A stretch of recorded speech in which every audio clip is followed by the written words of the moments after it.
और अब आपको लिए चलेंगे उत्तराखंड के पिथौरागढ़, जहां सीएम धामी क्या कुछ कह रहे हैं, सुनवाते हैं।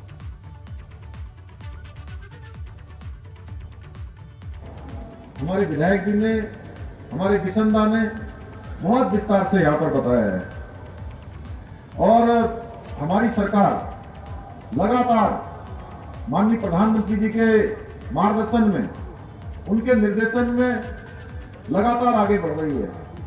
बहुत सारे फैसले माननीय प्रधानमंत्री जी ने लिए हैं, बहुत सारे फैसले लगातार उनके लिए लिए जा रहे हैं।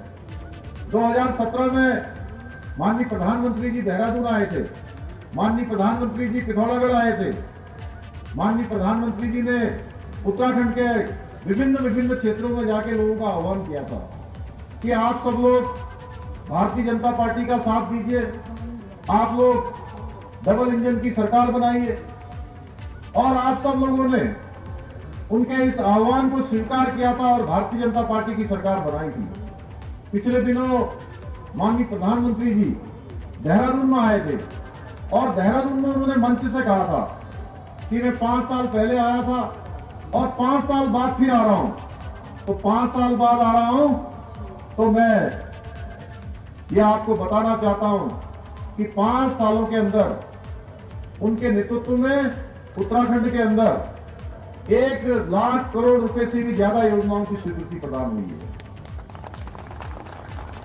मैं माननीय प्रधानमंत्री जी का धन्यवाद करना चाहता हूं कि हमने प्रधानमंत्री जी से पिछले दिनों कुमाऊं क्षेत्र के लिए स्वास्थ्य के क्षेत्र में कोई बड़ा सेंटर नहीं है। अगर यहां से किसी को कोई बीमारी हो जाए तो उनको सीधे दिल्ली ले जाना पड़ता है। ऋषिकेश यहां से बहुत दूर पड़ जाता है।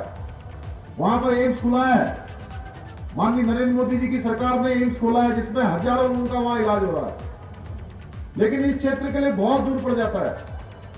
मैं प्रधानमंत्री जी से मिलने गया था, मैंने उनसे कहा कि एक एम्स हमारे कुमाऊं क्षेत्र के लिए खोल दिया।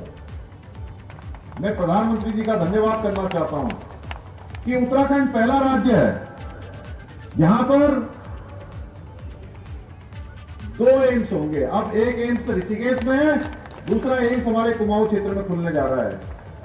प्रधानमंत्री जी अभी 30 तारीख को हल्द्वानी आने वाले हैं और 30 तारीख के उस कार्यक्रम में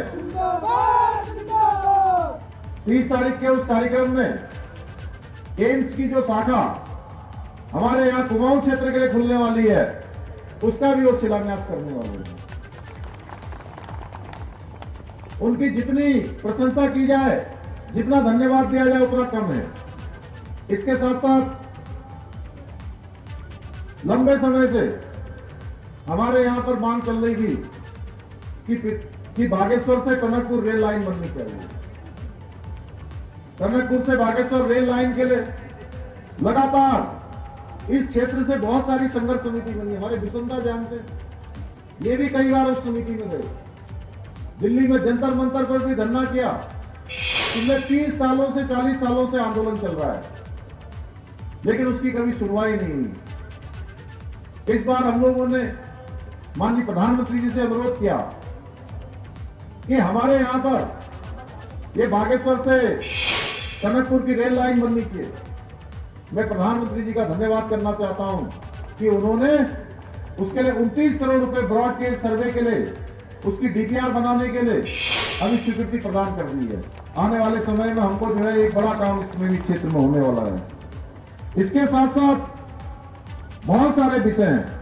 आज सड़कों के क्षेत्र में, चाहे वो ऑल वेदर रोड हो, पिथौरागढ़ से टनकपुर को जाने वाली सड़क हो, या पिथौरागढ़ से धारचूला की तरफ जाने वाली सड़क हो, या हमारे धन सिंह धामी यहाँ बैठे हैं, आगे कैलाश मानसरोवर तक की जाने वाली सड़क हो, सारी सड़कों का ऑल वेदर सड़क।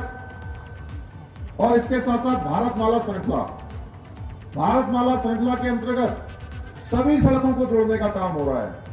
और ऐसे जितने भी धार्मिक स्थल हैं, आज आप देखिए केदारनाथ में आपदा के बाद से जिस प्रकार से वहां नुकसान हो गया था, उसके पुनर्निर्माण का काम माननीय नरेंद्र मोदी जी के नेतृत्व में इतनी तेजी से हुआ है कि 3.5 100 वर्षों में भी कभी किसी ने सोचा भी नहीं होगा कि केदारनाथ जी का इस प्रकार से पुनर्निर्माण होना चाहिए। वहां पर नई केदारपुरी बन गई है, नया बद्रीनाथ भगवान का मंदिर बनने जा रहा है। ऐसे ही हमारे यहाँ के जितने धार्मिक स्थल हैं, इन धार्मिक स्थलों के लिए भी एक सर्किट बनाया जा रहा है। आने वाले समय में सारे धार्मिक स्थल इस तरह से बनाए जाएंगे। आज हमारे देश के यशस्वी प्रधानमंत्री जी के नेतृत्व में आज चाहे काशी का विश्वनाथ मंदिर हो, मैं आज से लगभग 19 साल पहले मैं काशी गया था, बनारस गया था। तब मैंने वहां देखा था कि अगर कोई भक्त गंगा का जल लेकर भगवान विश्वनाथ जी को अर्पित करना चाहता है, भगवान विश्वनाथ जी में अगर जल चढ़ाना चाहता है, तो उसके लिए कोई सीधा रास्ता नहीं था कि जल लाइए गंगा जी से और विश्वनाथ भगवान को अर्पित कर दीजिए। आज वहां मुख्यमंत्री परिषद की बैठक में जब मैं गया तो मैंने देखा कि चाहे मंदिर के अंदर जाने का रास्ता हो या मंदिर से गंगा के घाट की तरफ जाने वाला रास्ता हो, पूरा एक हाईवे का रूप ले चुका है। हाईवे बन गया है। अलौकिक काशी, दिव्य काशी, भगवान विश्वनाथ का मंदिर, कोई भी विश्वनाथ भगवान का भक्त सीधे गंगा जल लाकर सीधे भगवान को चढ़ा सकता है। नई काशी बनाने का काम किसी के नेतृत्व में हो रहा है, तो नरेंद्र मोदी जी के नेतृत्व में हो रहा है। नया केदार बाबा का बनाने का हो रहा है, तो मोदी जी के नेतृत्व में हो रहा है। इसी प्रकार से